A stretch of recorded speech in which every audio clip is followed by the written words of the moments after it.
ಇತ್ತೀಚೆಗೆ ಕೃತಕ ಬುದ್ಧಿಮತ್ತೆ ಎಐ ತಂತ್ರಜ್ಞಾನವನ್ನ ಬಳಸಿ ಸಿನಿಮಾ ತಾರೆಯರ ಫೋಟೋಗಳನ್ನ ದುರ್ಬಳಕೆ ಮಾಡಲಾಗುತ್ತಿರುವುದು ಚರ್ಚೆಗೆ ನಾಂದಿ ನೀಡಿದೆ. ಈ ಆನ್ಲೈನ್ ಕಿರಿಕಿರಿ ಹಲವಾರು ತಾರೆಯರಿಗೆ ತಲೆನೋವುಂಟು ಮಾಡಿದೆ. ಹಲವರು ಧ್ವನಿ ಎತ್ತಿ ಪ್ರಕರಣ ದಾಖಲಿಸಲು ಪೊಲೀಸ್ ಠಾಣೆ ಮೆಟ್ಟಿಲೇರಿದ್ದಾರೆ. ಹಾಲಿ ಬಾಲಿವುಡ್ ನಟಿ ಸೋನಾಕ್ಷಿ ಈ ಬಗ್ಗೆ ಇದರ ನಿಯಂತ್ರಣಕ್ಕಾಗಿ ದೇಶದಲ್ಲಿ ಪ್ರತ್ಯೇಕ ಕಠಿಣ ಕಾನೂನು ರಚನೆಯಾಗಬೇಕು ಎಂದು ಆಗ್ರಹಿಸಿದ್ದರು.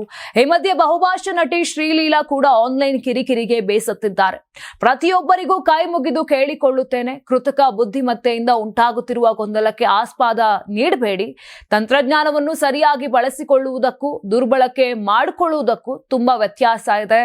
ಮುಂದುವರೆದ ತಂತ್ರಜ್ಞಾನವನ್ನ ಬಳಸಿಕೊಂಡು ಜೀವನವನ್ನ ಸುಲಭಗೊಳಿಸಬೇಕೇ ಹೊರತು ಗೊಂದಲಗಳನ್ನ ಸೃಷ್ಟಿಸಬೇಕಲ್ಲ. ಇನ್ನು ನನಗೆ ಗೊತ್ತಾಗದಂತೆ ಜಾಲತಾಣದಲ್ಲಿ ತೇಜೋವಧೆ ಮಾಡುವ ಮೂಲಕ ನನ್ನನ್ನು ಕುಂದಿಸುವ ಕೆಲಸ ನಡೆಯುತ್ತಿದೆ. ಸಂಬಂಧಪಟ್ಟವರು ಆನ್ಲೈನ್ ಕಿರಿಕಿರಿ ಬಗ್ಗೆ ಬೇಸರ ಪಟ್ಟಿದ್ದಾರೆ. ಈ ವಿರುದ್ಧ ತಕ್ಕ ಕ್ರಮ ಕೈಗೊಳ್ಳಬೇಕು ಎಂದು ಶ್ರೀಲೀಲಾ ಹೇಳಿದ್ದಾರೆ. ಇನ್ನು ಅಗತ್ಯ ಕ್ರಮ ಕೈಗೊಂಡು ಆನ್ಲೈನ್ ದುರ್ಬಳಕೆಯನ್ನ ನಿಯಂತ್ರಿಸಲು ಕಾನೂನು ರೂಪಿಸುವ ಅಗತ್ಯ ಬಗ್ಗೆ ಇಂದು ಮತ್ತೆ ಒತ್ತಾಯ ವ್ಯಕ್ತವಾಗಿದೆ. ಯಾರಾಗ್ತಾರೆ ಎಂಎಲ್ಎ ಅಭ್ಯರ್ಥಿ 2028 ಶೀಘ್ರದಲ್ಲೇ. ಪ್ರತಿದಿನ ಒಂದೊಂದು ಕ್ಷೇತ್ರದ ಟಿಕೆಟ್ ಆಕಾಂಕ್ಷಿಗಳ ಸಂಪೂರ್ಣ ಮಾಹಿತಿ ಪೊಲಿಟಿಕಲ್ ಜರ್ನಲಿಸ್ಟ್ ಕೆಎಂ ಶಿವಕುಮಾರ್ ಅವರಿಂದ.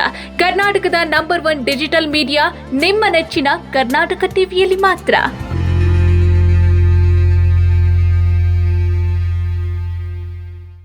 ನೀವು ಸಣ್ಣ ಆಗ್ಬೇಕಲ್ವಾ? ಅದು ಒಂದು ಉತ್ತಮ ಆಹಾರದಿಂದ ಸಣ್ಣ ಆಗ್ಬೇಕಲ್ವಾ? ಪ್ರತಿದಿನ ನಮ್ಮ ಜೀನಿ ಸ್ಲಿಮ್ ನ ಯೂಸ್ ಮಾಡಿ ಯಾವುದೇ ಸೈಡ್ ಎಫೆಕ್ಟ್ ಇಲ್ದಂಗೆ ನೀವು ಸಣ್ಣ ಆಗ್ತೀರಾ.